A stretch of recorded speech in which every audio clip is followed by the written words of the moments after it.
I'm going to place you under arrest. Under arrest for what? Get out. Get out of the car.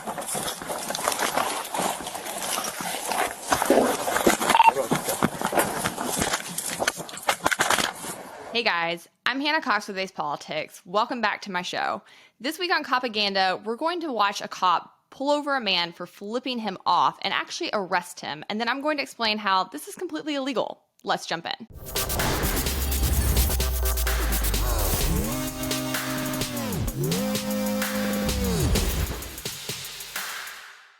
24 Martinsburg, 75. Charmin Angle, Marjorie City Police Department. What's the middle finger? Is that a certain hand signal that you got to give away? Just that.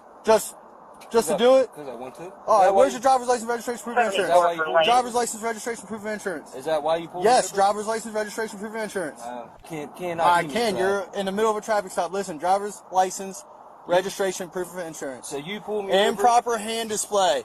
Driver's license, registration. Hand display.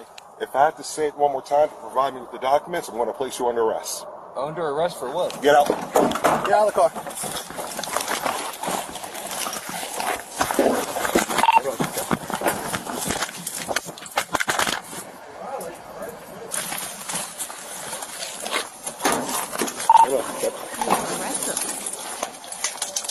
You're violating my rights. You know that, right? They don't care.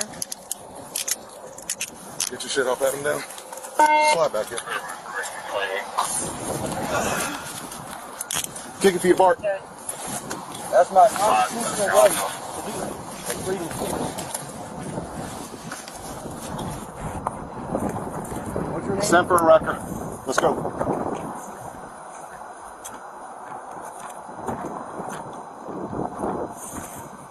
You know this ain't gonna stick, right? Is your body cam on? Is it? Ow, man. And all the... So we love a self-aware king. This guy clearly knows what's happening to him is unconstitutional. And as he says to the cop, this is going to get thrown out. Is your body camera on?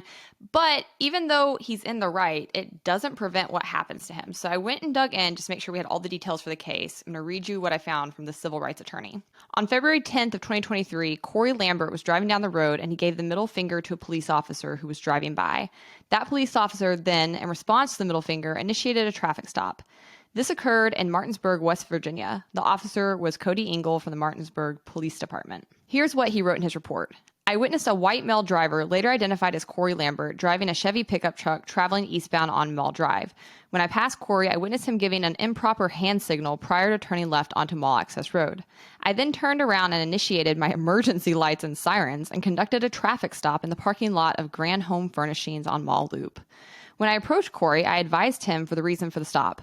Corey later stated that he was not indicating his direction of travel in his vehicle with his hand signaling and that he was simply giving me the middle finger. Due to this being a municipal violation of hand and arm signals 339.10, I then asked Corey multiple times for his driver's license, registration, and proof of insurance. He told me multiple times that he didn't have to provide me with these documents. At this time, another officer told Corey again that if he didn't provide us with these documents, that he would be placed under arrest. Corey continued to not comply with our demands because they were crazy.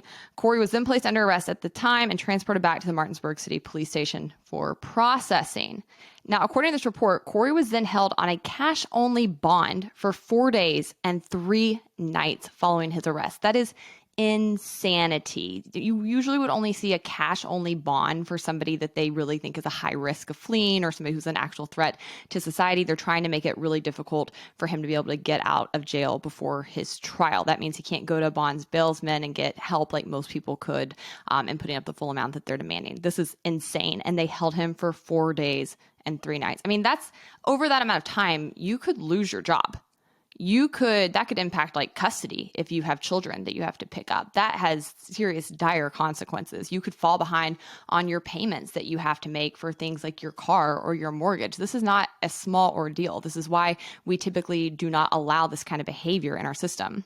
The report goes on to say that Corey was then charged with municipal violations of improper hand signals and 2 counts of obstruction. Then, because the charges were municipal, instead of a real court and a real judge, it went to municipal court, and they told them on the phone that they don't keep a court of record, so they don't have any paperwork on this. They said that the result was the improper signaling charge was dismissed, 1 count of obstruction was dismissed, and he was convicted on 1 count of obstruction. Now, I want to flash this piece up here because it has a number of court cases that we can point to that have upheld that things such as flicking off a police officer are constitutionally protected free speech. You have the right to tell politicians, lawmakers, your cops, people who work for you on your tax dollars to go to hell if you want to. One of those cases is Cohen versus California, where the Supreme Court held that an individual wearing a jacket bearing the words F the draft in a courthouse corridor could not be prosecuted for disturbing the peace. But this is something we've actually seen oftentimes throughout our history when government officials are challenged or spoken to in a certain way they don't like. They try to use the full force of the state to come after people and violate their civil liberties. Fortunately, the courts have not allowed that to happen. As you can see, here's a number of other similar lawsuits.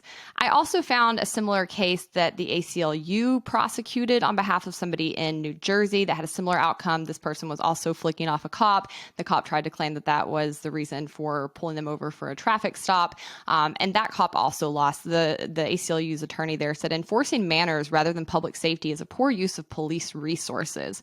Our client expresses frustration using a peaceful, silent gesture that is protected by the First Amendment. In this case, an officer chose to initiate and escalate an encounter instead of just ignoring it. It might be rude to flip off a police officer, but it isn't a crime. And that's exactly what we saw in this interaction, where these cops also chose to react to a peaceful, silent gesture with violence, ripping this man from his truck, kidnapping him, and holding him hostage for a period of days. There was also one other case that went to the Sixth Circuit Court of Appeals recently, and they ruled that giving a police officer the middle finger is protected speech and doesn't qualify as probable cause for a traffic stop. So when they pulled him over for this traffic stop, they didn't have the right to do that. And he then did not have to turn over his paperwork as they were demanding. He was right in that. If you're not actually being investigated for a crime that they can articulate, then you don't have to give them your identification. You don't have to cooperate with them whatsoever. And I would actually advise that you don't, because cops can be very untrustworthy and they often are known to plant evidence or lie about things later on. So